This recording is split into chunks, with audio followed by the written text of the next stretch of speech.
विक्रम, तुम हमें जाने के लिए कह सकते हो, लेकिन हमारे कॉन्ट्रैक्ट के हिसाब से ये नियम की उल्लंघन है।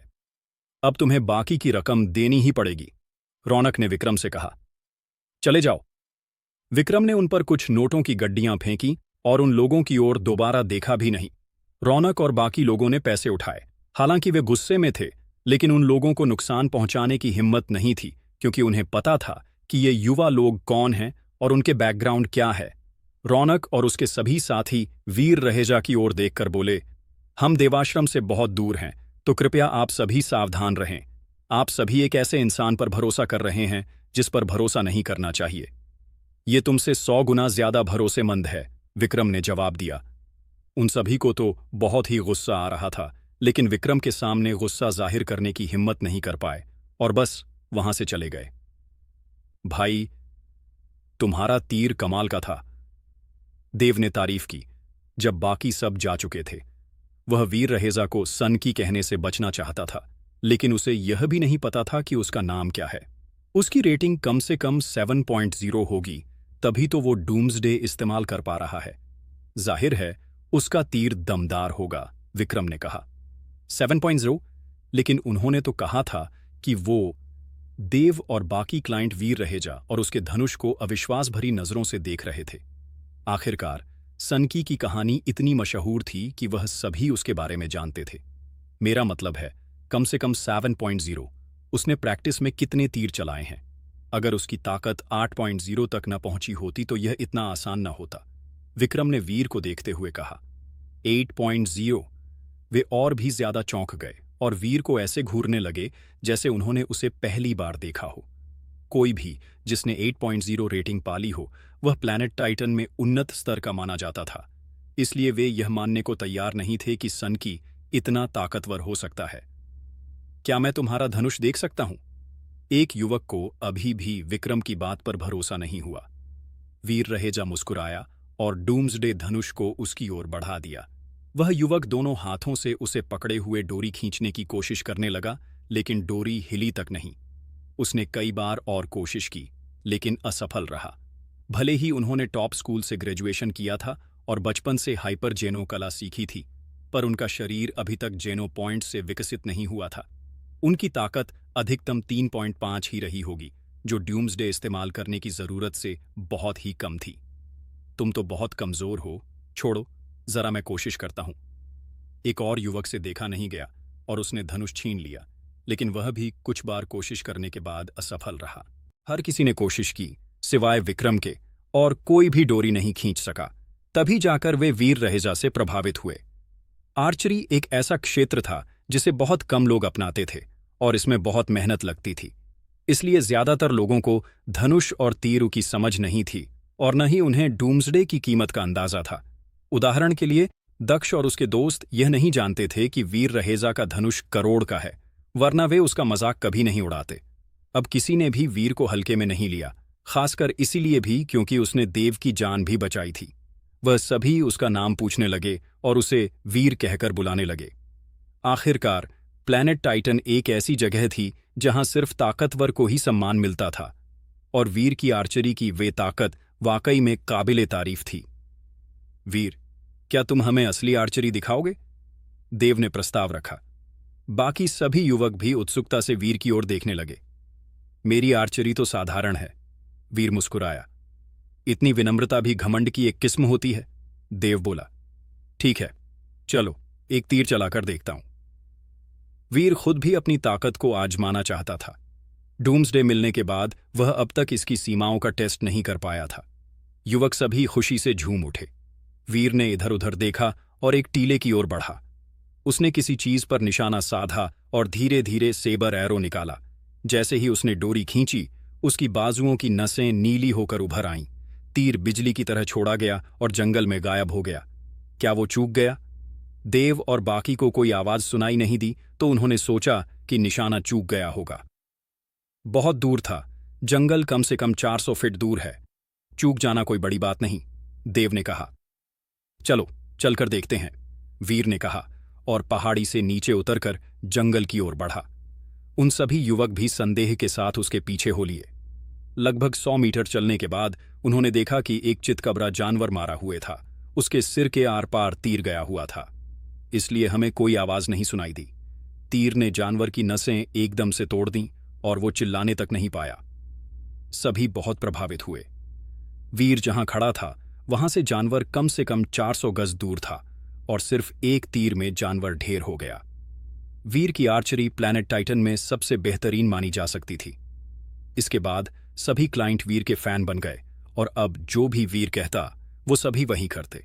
वीर ने उन्हें आधे महीने तक सुरक्षा दी और बदले में उसे $1.5 लाख कैश मिला। उन सभी ने वीर के साथ लॉन्ग टर्म कॉन्ट्रैक्ट करना चाहते थे, लेकिन उसने मना कर दिया। उसे इस वक्त बस पैसों की जरूरत थी, लेकिन लंबे समय के लिए वह अपनी खुद की विकास यात्रा पर ध्यान देना चाहता था। वीर अकेले देवाश्रम लौटा, लेकिन दरवाजे पर वही लोग उसका इंतजार कर रहे थे जिन्हें विक्रम ने पहले ही अपमान करके भगा दिया था। उनका नेतृत्व अब रौनक कर रहा था और दक्ष भी उनके साथ था। ओ सनकी, तूने मुझे बहुत नाराज कर दिया है। अब तू इसकी भरपाई कैसे करने वाला है? रौनक ने उंगलियों को चटकाते हुए कहा और धीरे धीरे वीर की ओर बढ़ा। ये सब देखकर भीड़ धीरे धीरे जमा होने लगी। वे सभी पहले से ही वीर रहेजा को सताए जाते देखने के आदी थे। बताओ, तुम मुझसे कैसे मुआवजा चाहते हो? वीर रहेजा ने शांत स्वर में कहा, जब वह रौनक को अपनी ओर बढ़ते देख रहा था। मैं तुझे पीट कर ही मुआवजा लूंगा, रौनक चिल्लाया और वीर के चेहरे पर मुक्का फेंका। रौनक का मुक्का तेज और खतरनाक था। अगर वो वार लगता तो वीर की नाक जरूर टूट जाती। हर कोई यही सोच रहा था कि वीर फिर से पिटेगा, लेकिन तभी वीर ने अपने शरीर को हल्का सा झुकाया और मुक्के से बच गया। साथ ही उसने अपनी टांग से रौनक को फंसा दिया, जिससे वह मुंह के बल जमीन पर गिर पड़ा। रौनक इतनी जोर से गिरा कि उसकी नाक से खून बहने लगा और आंखों में आंसू आ गए। गुस्से से कांपते हुए उसने म्यान से अपनी अल्फा अलॉय की तलवार निकाली और वीर पर वार किया। हरामी, तूने हिम्मत कैसे की मुझे जवाब देने की? मैं तुझे जान से मार डालूंगा। दक्ष, जो कि वीर का चचेरा भाई थे, ये सब देख रहा था और उसके मन में मिक्स भावनाएं थीं। भले ही वह वीर को पसंद नहीं करता था, लेकिन वह उसका भाई था और उसे ऐसे पिटता और शायद मारा जाता देखना अच्छा नहीं लग रहा था। लेकिन अगर वह वीर की मदद करता और लोगों को पता चल जाता कि वह उस सनकी का कजिन है, तो वह देवाश्रम में कैसे टिक पाता? थोड़ी देर तक झिझकने के बाद दक्ष ने जानबूझकर अपना चेहरा दूसरी ओर घुमा लिया ताकि वह वीर को न देखे। उसने सोचा कि अब वीर की चीखें गूंजेंगी, लेकिन जो चीख सुनाई दी वह वीर की नहीं थी, वो किसी और की ही थी। दक्ष ने फौरन पलटकर देखा और अपनी आंखों पर विश्वास नहीं कर पाया। रौनक की अल्फा अलॉय तलवार अब वीर के हाथ में थी और खुद रौनक जमीन पर मुंह के बल पड़ा हुआ था। उसका हाथ वीर ने उसकी पीठ के पीछे मोड़ दिया था और वह दर्द से चिल्ला रहा था, लेकिन डर के मारे हिल भी नहीं पा रहा था। दक्ष को कुछ समझ नहीं आया कि यह सब हुआ कैसे, लेकिन बाकी सबने यह साफ देखा था। वे सब हैरान रह गए और उनके मुंह खुले के खुले रह गए। जब रौनक ने तलवार से वीर पर वार किया तब हर किसी ने सोचा कि वह खत्म हो गया, लेकिन जैसे ही रौनक ने वार किया, वीर ने उसका हाथ पकड़ लिया और मोड़ दिया, जिससे वह घुटनों के बल गिर पड़ा। फिर वीर ने अपने घुटने से उसकी कमर पर वार किया और उसे जमीन पर चिपका दिया।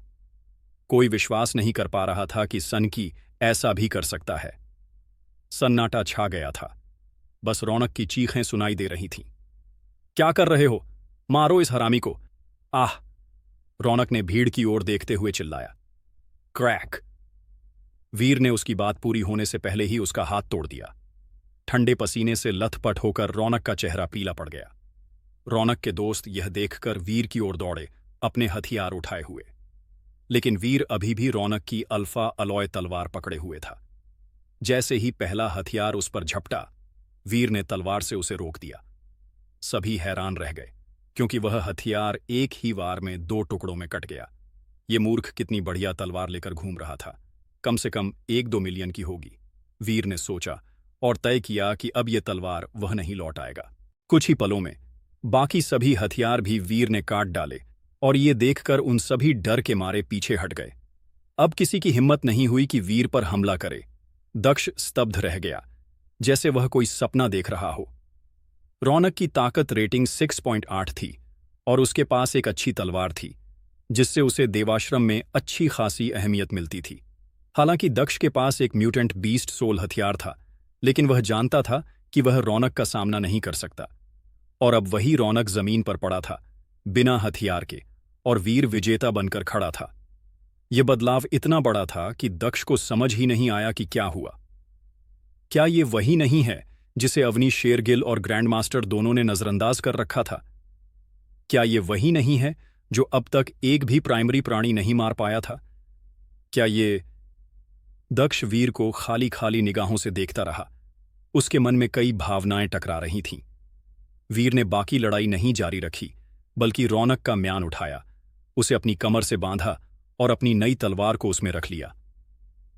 अगली बार अगर मुआवजा चाहिए तो सीधे मेरे पास आना, वीर ने कहा और देवाश्रम के गेट की ओर बढ़ गया। भीड़ में मौजूद सभी लोग उसे ऐसे देख रहे थे जैसे उन्होंने उसे पहली बार देखा हो। रुको! तभी एक शख्स बीस्ट सोल माउंट पर सवार होकर गेट की ओर आया।